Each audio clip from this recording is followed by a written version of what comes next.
Hello students, आज हम लोग स्टार्ट करेंगे lecture 4 of locomotion and movement. So last lecture में हम लोगों ने डिस्कस किया था अबाउट स्केलेटल सिस्टम, बोन्स के बारे में हम लोगों ने पढ़ा था। ठीक है, कितने बोन्स होते हैं, उनका नाम क्या है, ये सारी चीज़ें हम लोगों ने डिस्कस की थी। आज हम लोग बात करेंगे हमारे बॉडी में जो जॉइंट्स होते हैं। ठीक है, कितने टाइप के जॉइंट्स होते हैं, कौन सा जॉइंट कहाँ पर होता है, वो चीज़ डिस्कस करेंगे। उसके बाद हम लोग डिसऑर्डर्स के बारे में डिस्कस करेंगे कि जो भी डिसऑर्डर्स है लोकोमोशन एंड मूवमेंट चैप्टर से रिलेटेड, स्केलेटल सिस्टम और मसल से रिलेटेड। ठीक है, तो मेनली ये और कुछ स्पेशल पॉइंट्स पे हम लोग डिस्कस करेंगे जो एग्जाम्स में पूछे जाते हैं। ठीक है, तो स्टार्ट करते हैं हम लोग लेक्चर 4। तो डिफरेंट टाइप्स के जॉइंट्स हमारे बॉडी में होते हैं। ठीक है, joints are points of contact between bones और बिटवीन बोन्स एंड कार्टिलेज। ठीक है, तो जॉइंट जो है वो बोन टू बोन हो सकता है या बोन और कार्टिलेज के बीच में हो सकता है। मेजरली 3 तरह के जॉइंट्स हैं। फाइब्रस जॉइंट्स जो कि इमूवेबल जॉइंट्स होते हैं, जो मूव नहीं कर सकते। कार्टिलेजिनस जॉइंट जो कि स्लाइटली मूविंग होते हैं। ठीक है, थोड़ा बहुत मूव कर सकते हैं। और साइनोवियल जॉइंट्स जो कि पूरी तरीके से मूव कर सकते हैं, वो फ्रीली मूविंग होते हैं। ठीक है, तो मेजरली 3 तरह के जॉइंट्स हैं यहाँ पर। ठीक है, तो एक एक करके हम इनको डिस्कस करते हैं। फर्स्ट है हमारा फाइब्रस जॉइंट।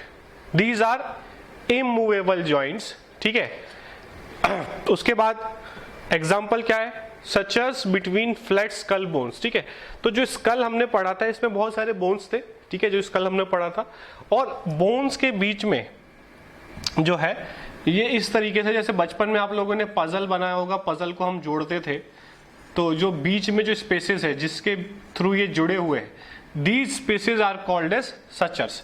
तो इस तरीके से ये बोन्स जो है इसके आपस में फंसे हुए हैं। ठीक है, और ये मूव नहीं कर सकते। आप अपने हेड को दबाओ या इधर उधर करो तो ऐसा नहीं है कि मूव करे। जैसे यहाँ पे ये हाथ है, ये रिस्ट है, ये मूव कर रहा है, ये जॉइंट मूव कर रहा है, एल्बो जॉइंट मूव कर रहा है, बट ब्रेन की बोन्स के बीच में जो जॉइंट है वो इमूवेबल है। जॉइंट तो है, जॉइंट तो वो कहलाएगा क्योंकि 2 बोन जुड़ रही है, बट वो मूव नहीं कर सकती, इसलिए हम इसको इमूवेबल जॉइंट बोलते हैं। ठीक है, अब इसमें क्वेश्चन किस तरीके का आएगा, डायरेक्टली एग्जांपल पूछा जाएगा कि जो स्कल बोन्स का जो जॉइंट होता है वो कौन सा जॉइंट होता है, वो मूवेबल होता है, स्लाइटली मूवेबल होता है या इमूवेबल होता है। ठीक है, such as immovable, example skull दिया है। Syndesmosis, bones are connected by interosseous ligaments inferior tibiofibular joint, मतलब टिबिया और फिबुला के बीच में जो अंदर की तरफ जॉइंट है, ठीक है, वो भी मूव नहीं करता है। टिबिया और फिबुला का जो जॉइंट है तो ये भी इमूवेबल जॉइंट्स में आ जाता है, फाइब्रस जॉइंट में आ जाता है। उसके बाद थर्ड है इसमें गॉम्फोसिस, पैग एंड सॉकेट जॉइंट बोलते हैं, टूथ इन इट सॉकेट। ठीक है, टूथ जो हमारा सॉकेट में फंसा हुआ है वो भी इमूवेबल है। ठीक है, हमारा दांत जो है वो नहीं हिलता है।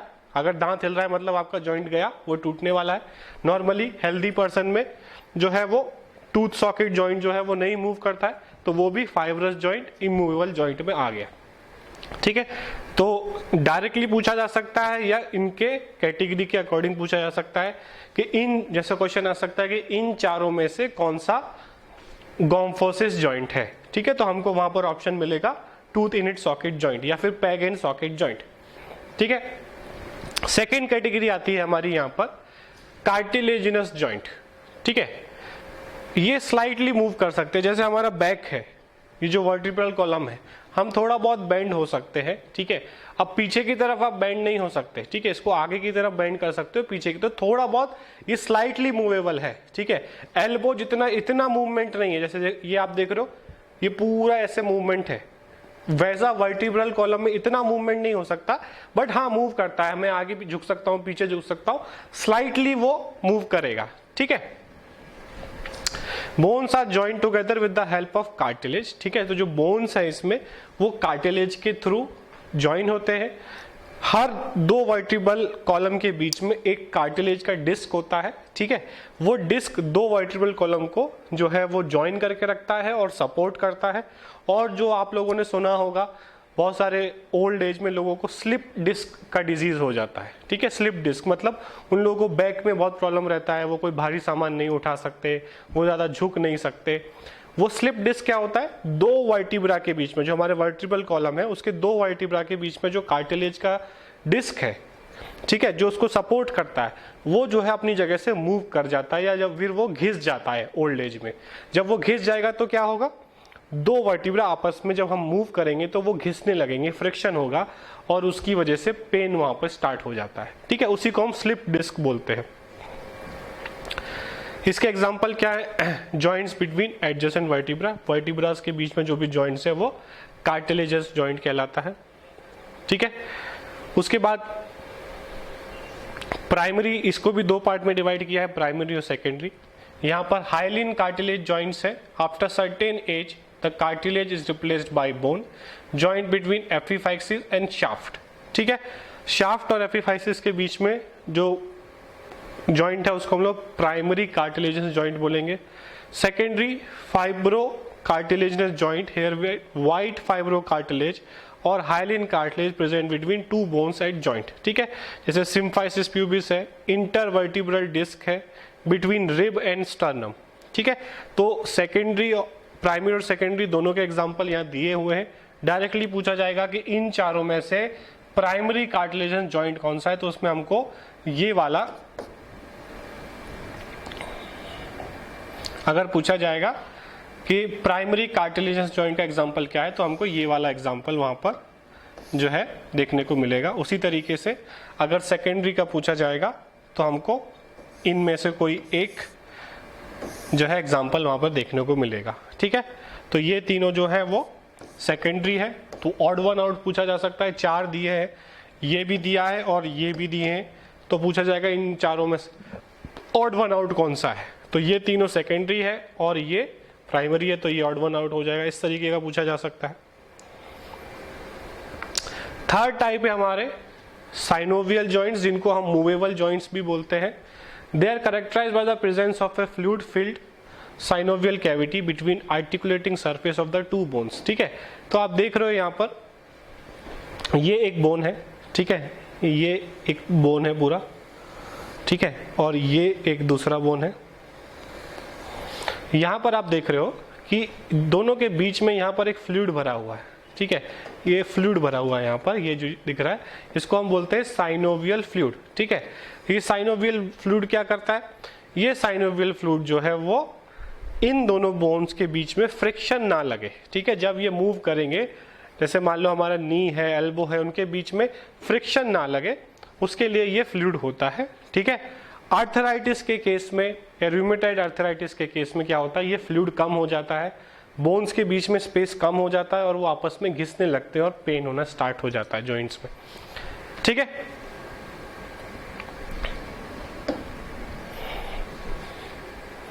अब साइनोवियल जॉइंट्स की बात करें तो इसमें बहुत सारे टाइप्स हैं।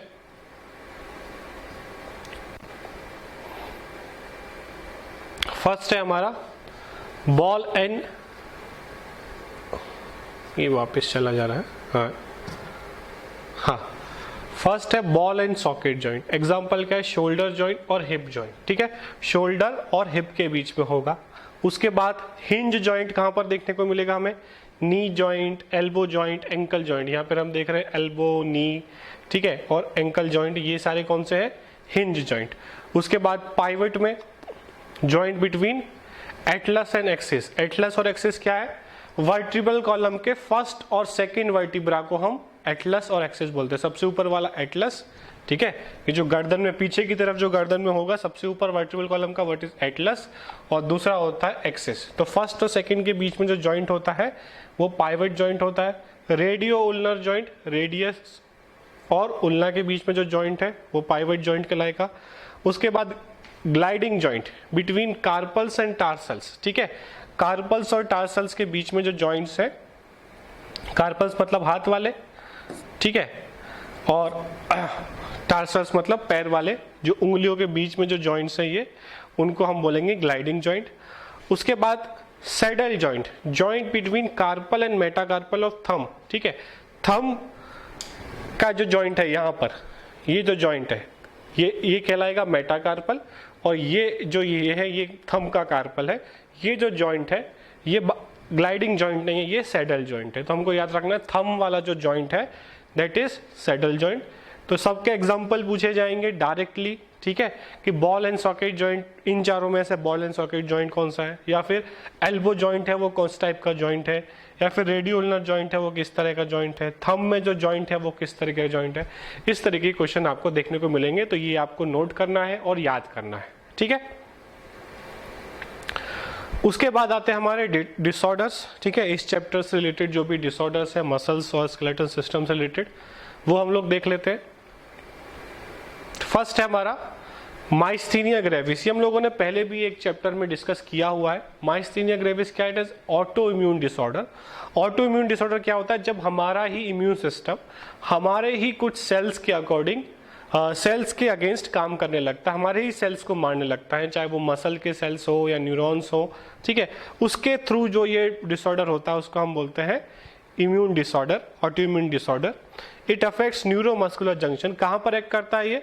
Neuromuscular junction. हमको पता है कि कोई भी मसल मूवमेंट हमको करना है तो सिग्नल न्यूरॉन से आएगा, और न्यूरॉन्स और मसल्स के बीच में जो जंक्शन होता है उसको हम बोलते हैं न्यूरोमस्कुलर जंक्शन। इसमें उन्हीं न्यूरोमस्कुलर जंक्शंस के अगेंस्ट एंटीबॉडी बन जाते हैं। हमारे ही एंटीबॉडी हमारे न्यूरोमस्कुलर जंक्शंस को जो है वो डिस्ट्रॉय करने लगते हैं। इसकी वजह से क्या होता है? फैटीग हो जाता है, वीकनिंग हो जाती है, पैरालिसिस ऑफ स्केलेटल मसल्स, ठीक है। स्केलेटल मसल्स प्रॉपरली वर्क नहीं करते हैं क्योंकि मसल्स और न्यूरॉन्स के बीच में कोऑर्डिनेशन नहीं होता है, तो हाफ पैरालिसिस या फुल पैरालिसिस इसमें हो सकता है। उसके बाद मस्कुलर डिस्ट्रॉफी, ये भी कॉमन डिसऑर्डर है। It is progressive degeneration of skeletal muscle. इसमें जो स्केलेटल मसल है वो बहुत जल्दी जो है वो डिजनरेट होने लगती है। तो जो स्केलेटल मसल्स हैं वो बहुत वीक हो जाती हैं और डिजनरेट होने लगती है, जिसकी वजह से जो हाथ पैर है जो बहुत ही थिन हो जाते हैं और प्रॉपरली वर्क नहीं करते हैं। ये एक जेनेटिक डिसऑर्डर है। इसका ऐसा नहीं है कि कोई खाने पीने या इन्वायरमेंट का रिलेशन है, ये जेनेटिक डिसऑर्डर है और इसको ट्रीट करना काफ़ी मुश्किल होता है। उसके बाद tetany. It is the rapid spasm in muscle due to low calcium in body fluid, ठीक है। अगर कैल्शियम की कमी है तो टेटेनाई हो सकता है, जिसमें जो है बार बार जो है कॉन्ट्रैक्शन पूरी तरीके से रिलैक्स नहीं होगा, तो जो मसल्स हैं वो खिंचे रह जाएंगे, ठीक है। तो उसको हम लोग टेटेनाई बोलते हैं। इसको आगे और हम लोग डिस्कस करेंगे। उसके बाद आर्थराइटिस, ये भी काफ़ी कॉमन डिजीज़ है, मोस्टली ओल्ड एज पर्सन्स में होता है। इसका कॉमन सिम्टम है कि जॉइंट में पेन होना स्टार्ट हो जाता है, ठीक है। इन्फ्लेमेशन ऑफ जॉइंट होता है आर्थराइटिस, ये पूछा जा सकता है। उसके बाद ऑस्टियोपोरोसिस। ऑस्टियोपोरोसिस मतलब जब बोन्स वीक होने लगते हैं, बोन्स में जो है पोर्स होना स्टार्ट हो जाते हैं। ऑस्टियो मतलब बोन होता है, पोरोसिस मतलब बोन हो जाना, ठीक है। तो नॉर्मल बोन मैट्रिक्स ऐसा दिखता है, ठीक है, नॉर्मल बोन। और ऑस्टियोपोरोसिस में आप देख रहे हो कि बोन्स में बहुत ज़्यादा कैविटीज हो गए, बहुत ज़्यादा पोर्स बन गए, जिससे बोन जो है वो वीक हो जाता है, ठीक है, फ्रेगाइल हो जाता है, जिससे वो थोड़ी सी भी चोट लगने से टूट सकता है और जुड़ने में भी दिक्कत होती है, क्योंकि न्यू बोन अब नहीं बन रहा है। ये मोस्टली ओल्ड एज में, मोस्टली फीमेल्स में ये ज़्यादा देखने को मिलता है, क्योंकि एट द एज ऑफ 50+, 53, 54 के एज पे फीमेल्स में जो है मेनोपॉज हो जाता है। मेनोपॉज मतलब मेंस्ट्रुअल साइकिल अब नहीं होगी, एग प्रोडक्शन अब नहीं होगा, तो एस्ट्रोजन बनना ओवरीज बंद कर देती है। एस्ट्रोजन बनना जो है वो बंद हो जाता है। तो जब एस्ट्रोजन बनना बंद हो जाता है तो जो बोन सिंथेसिस है, बोन सिंथेसिस जो है वो बंद हो जाती है, जिसकी वजह से बोन्स वीक होने लगते हैं और कैल्शियम डिपोजिशन बोन्स में कम हो जाता है, और उसी कंडीशन को हम ऑस्टियोपोरोसिस बोलते हैं। It is age related disorder characterized by decreased bone mass and increase chances of fractures. Decrease level of oestrogen is a common cause, ठीक है। और मेनली ये डिक्रीज लेवल ऑफ एस्ट्रोजन जो है वो मेनोपॉज के बाद फीमेल्स में ज़्यादा देखा जाता है, इसलिए फीमेल्स में रिकमेंड किया जाता है कि जब वो 45-50 के एज पे पहुंचते हैं तो उनको कैल्शियम सप्लीमेंट्स लेना स्टार्ट कर देना चाहिए। और ज़्यादा ऑस्टियोपोरोसिस कंडीशन में बाहर से एस्ट्रोजन इंजेक्शन देकर बोन्स की डेंसिटी को बढ़ाया जा सकता है, अगर ज़्यादा ऑस्टियोपोरोसिस किसी पर्सन में हो गया है तो। उसके बाद है gout. It is the inflammation of joints due to accumulation of uric acid crystals, ठीक है। जॉइंट्स के बीच में यूरिक एसिड इकट्ठा हो जाता है अगर बॉडी में यूरिक एसिड ज़्यादा हो जाएगा, ठीक है। जो लोग बहुत ज़्यादा प्रोटीन लेते हैं, ठीक है, एक्स्ट्रा प्रोटीन अगर कोई खाता है, ज़्यादा प्रोटीन खाता है, तो उसमें यूरिक एसिड का बनना ज़्यादा हो जाता है। या फिर कोई इंसान कम पानी पीता है और प्रोटीन बहुत ज़्यादा खाता है, मोस्टली नॉन वेज बहुत ज़्यादा खाता है और पानी कम पीता है, फिजिकल वर्क कम करता है, तो उसकी बॉडी में यूरिक एसिड का कॉन्सेंट्रेशन बढ़ जाता है। और यूरिक एसिड जो है वो जॉइंट्स के बीच में जाके उसके क्रिस्टल्स बन जाते हैं यूरिक एसिड के, और वो जॉइंट्स के बीच में जाके फंसने लग जाते हैं। और धीरे धीरे क्या होता है, देखो कोई भी दो बोन है उनके बीच में एक स्पेस है, तभी वो बेंड कर पा रहे हैं। बट स्पेस में अगर कोई चीज़ फिल कर दोगे तो वो बेंड नहीं कर पाएगा। बेंड करने की कोशिश करोगे तो वहाँ पे फ्रिक्शन लगेगा और वहाँ दर्द होना स्टार्ट हो जाएगा। तो जिनको यूरिक एसिड जिनका बढ़ जाता है, अपने आप उनके जॉइंट्स में पेन स्टार्ट हो जाता है, ठीक है। तो किसी भी इंसान को नॉर्मली जॉइंट्स में पेन अगर हो रहा है यंग एज में, तो डॉक्टर बोलता है कि आप ब्लड टेस्ट कराओ, मोस्टली आपका यूरिक एसिड बढ़ा हुआ है, ठीक है। ओल्ड एज में अगर जॉइंट्स में पेन हो रहा है तो लोग डॉक्टर जो है वो आर्थराइटिस का टेस्ट कराता है, ठीक है।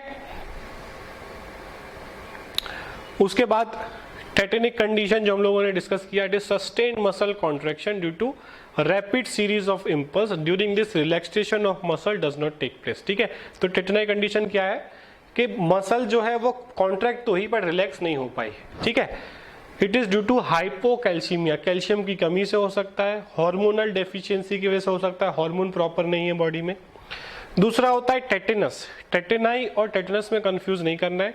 टेटेनाई मोनली हार्मोनल और कैल्शियम की कमी की वजह से हो रहा है। टेटनस जो है वो एक बैक्टीरियल डिसीज है, जो कि बैक्टीरिया का नाम है क्लॉस्ट्रीडियम टेटेनाई। ये बैक्टीरिया करता है, मोस्टली ये बैक्टीरिया जो है वो रस्टेड आयरन के ऊपर हमें मिलता है। जब हमें किसी रस्टेड आयरन से किसी चीज़ से चोट लगती है, खेलते समय, भागते समय, तो डॉक्टर जो है वो बोलता है कि हमको ये टेटनस का इंजेक्शन लेना चाहिए, ठीक है। तो इसमें जो डिजीज होती है टेटनस, उसको लॉक जॉ डिजीज भी बोलते हैं। क्यों लॉक जॉ बोलते हैं? क्योंकि जो जॉ है वो लॉक हो जाता है, ठीक है। जो लोअर जो है वो काम नहीं करता, उस पर्सन को खाने में दिक्कत होती है, पीने में दिक्कत होती है, ठीक है। During this abnormal muscle contraction of jaw muscle takes place, ठीक है। जॉ मसल्स जो है वो एबनॉर्मल हो जाते हैं, प्रॉपरली जॉ काम नहीं करता है। उसके बाद एक और डिसऑर्डर होता है paralysis, supply of motor nerve impulse completely cut off, so function of muscle contraction is stopped, ठीक है। उसके बाद शिवरिंग, ये कोई डिसऑर्डर नहीं है शिवरिंग, ये सिर्फ ऐसे मैंने स्पेशल पॉइंट में डाला हुआ है। Involuntary contraction of muscle to make body warm, ठीक है। हम शिवर करते हैं जब हमें ठंड लगती है तो बॉडी अपने आप को वार्म करने के लिए शिवरिंग करता है। ये कोई डिसऑर्डर नहीं है, ये नॉर्मल है। बाकी सारे जो है वो डिसऑर्डर है, ठीक है। तो शिवरिंग को अलग से स्पेशल पॉइंट में लिख लेना। यहाँ पर ये सारे स्पेशल पॉइंट के नाम से मैंने यहाँ पर डाला हुआ है, तो शिवरिंग को यहाँ पर नोट कर लेना। उसके बाद फ्लेक्सर मसल्स जो फोर आर्म में होते हैं, मूव अपर डायरेक्शन में, जब हम ऊपर की तरफ हाथ को उठाते हैं तो that is flexor muscle, bending of part over another, तो जिससे हमारे बाइसेप्स बनते हैं, ठीक है। जो लोग डंबल उठाते हैं अंदर की तरफ, इस तरीके से अगर हम डंबल उठा रहे हैं तो हम अपने बाइसेप्स को बनाना चाहते हैं। एक्सटेंसर क्या करता है? Four arm move in downward direction, जब हम लोग फोर आर्म को नीचे की तरफ ऐसे इसकी तरफ अगर हम लेके जाते हैं तो हमारा जो है वो कौन सा मसल काम करता है? एक्सटेंसर मसल काम करता है। और इससे क्या डेवलप होता है? ट्राइसेप्स, ठीक है। तो जो लोग जिम गए होंगे उन्हें पता होगा, अगर बाइसेप बनाने हैं तो ऐसे करना है, और ट्राइसेप बनाने हैं तो वो डंबल को लेके पीछे की तरफ लेके जाना है हाथ को, ठीक है। तो ट्राइसेप्स बनते हैं। तो ये दो तरह के मसल्स होते हैं हाथ में, फ्लेक्सर और एक्सटेंसर, ठीक है। उसके बाद aryepiglotticus muscles is called as Hilton muscle. उसके बाद गैस्ट्रोकेनिमस मसल शैंक में प्रेजेंट होता है। सार्टोरियस जो है वो लॉन्गेस्ट मसल है बॉडी का, ठीक है, थाई रीजन में होता है ये। ग्लूटियस मैक्सिमस जिसको बटक मसल बोलते हैं, ये लार्जेस्ट मसल है, ये हिप रीजन से थाई की तरफ, पीछे की तरफ, ठीक है, हिप रीजन से थाई में प्रेजेंट होता है।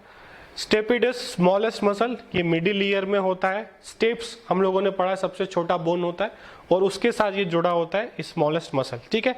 ह्यूमन में अराउंड 639 मसल्स होते हैं, ठीक है। 634 are paired and 5 are unpaired. 400 muscles are straighted and most of the muscle are found in back region and number of back muscles are around 180. Jaw muscles are strongest, longest smooth muscle is present in the uterus of pregnant lady, ठीक है। तो longest smooth muscle हमें कहाँ देखने को मिलेगा? Uterus of pregnant lady. ठीक है, उसके बाद आगे चलते हैं हम लोग।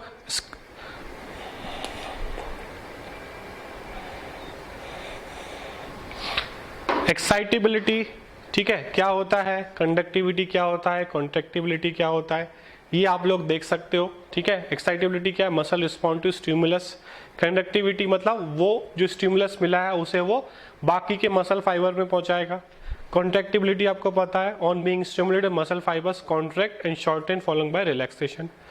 थ्रेशोल्ड स्टिमुलस मतलब एक मसल कॉन्ट्रैक्शन करने के लिए कि इतना तो स्टिमुलस देना ही पड़ेगा, उसको हम बोलते हैं थ्रेशोल्ड स्टिमुलस। उसके नीचे अगर स्टिमुलस मिलता है तो उसको हम लोग सब थ्रेशोल्ड बोलते हैं। Stimulus stronger than threshold is called as supra threshold stimulus. मतलब ऐसा नहीं है कि भाई ब्रेन जो है वो कोई हल्का सा सिग्नल देगा तो हल्का सा हाथ उठ जाएगा, ज्यादा सिग्नल देगा तो ऐसा नहीं है। अगर आपको मसल कॉन्ट्रैक्शन कराना है तो आपको एक थ्रेशोल्ड स्टिमुलस देना पड़ेगा, उससे नीचे दोगे तो बिल्कुल भी मूव नहीं करेगा। ठीक है, आपको उससे ऊपर ही देना है, थ्रेशोल्ड से ऊपर ही सिग्नल देना है, स्टिमुलस देना है, तब भी मसल जो है वो कॉन्ट्रैक्ट करेगा। इसलिए इसमें जो लॉ लगता है वो ऑल और नन लॉ, मतलब या तो होगा तो पूरा काम होगा या बिल्कुल नहीं होगा, बीच का नहीं हो सकता कि थोड़ा सा स्टिमुलस दे दिया, आधा स्टिमुलस दे दिया तो थोड़ा सा मसल कॉन्ट्रैक्ट करा ले, नहीं, या तो होगा पूरा होगा प्रॉपर या बिल्कुल नहीं होगा। इसलिए इसको हम लोग ऑल और नन लॉ बोलते हैं। Response of muscle fiber is maximum whether the stimulus has threshold value और सुपर थ्रेशोल्ड वैल्यू, थ्रेशोल्ड या उससे ज्यादा। Response is absent when intensity is sub threshold below the threshold value. ठीक है, response नहीं आएगा मसल्स का अगर थ्रेशोल्ड से कम है, और थ्रेशोल्ड है और थ्रेशोल्ड से ज्यादा है तो रिस्पॉन्स आएगा, ऑल और नन। ठीक है, उसके बाद राइगर मोर्टिस एक टर्म होती है, हम यूज करते हैं for detection of time of death. ठीक है, इसमें क्या होता है, जब डेथ हो जाती है तो नया एटीपी बनना बंद हो जाता है। जब नया एटीपी बनना बंद हो जाता है तो जो मसल्स कॉन्ट्रैक्टेड थे वो रिलैक्स नहीं हो पाएंगे, क्योंकि हम लोगों ने पढ़ा था कि मायोसिन को डिटैच होने के लिए भी एटीपी चाहिए, रिलैक्सेशन के लिए भी एटीपी चाहिए। तो उसके थ्रू हम लोग पता कर सकते हैं कि उस पर्सन की डेथ कब हुई है। ठीक है, उसके बाद अगर किसी पर्सन को ईडीटीए और कैल्शियम अगर हम लोग मिक्स करके डाल देंगे तो उसका जो मसल्स है वो कॉन्ट्रैक्ट करना बंद कर सकते हैं। ठीक है, तो it is use as a poison. उसके बाद muscle and nerve excitability is reduced by potassium, अगर पोटेशियम का लेवल ज्यादा हो गया तो भी दिक्कत आ सकती है। During muscle contraction chemical energy change into mechanical energy, हमें पता है। Over stretching of ligament is called a sprain, जो हम लोग नॉर्मली बोलते हैं कि बॉडी में स्प्रेन आ गया, मेरे पैर में स्प्रेन आ गया, वो क्या है, ओवर स्ट्रेचिंग ऑफ लिगामेंट। ठीक है, तो ये सारे हम लोगों ने डिसऑर्डर्स कंप्लीट कर लिए और जो भी स्पेशल पॉइंट्स थे वो कंप्लीट कर लिए। यहाँ पर हमारा ये चैप्टर कंप्लीट हो जाता है। ठीक है, इसके बाद भी अगर कुछ आपको डाउट रहता है इसके अलावा तो आप लाइव क्लास में पूछो, इसका डीपीपी मैं आपको दूंगा, वो आप सॉल्व करो, एनसीईआरटी से इस पूरे चैप्टर को पढ़ो और प्रॉपर नोट्स बना के आप मुझे भेजो। ठीक है, थैंक यू।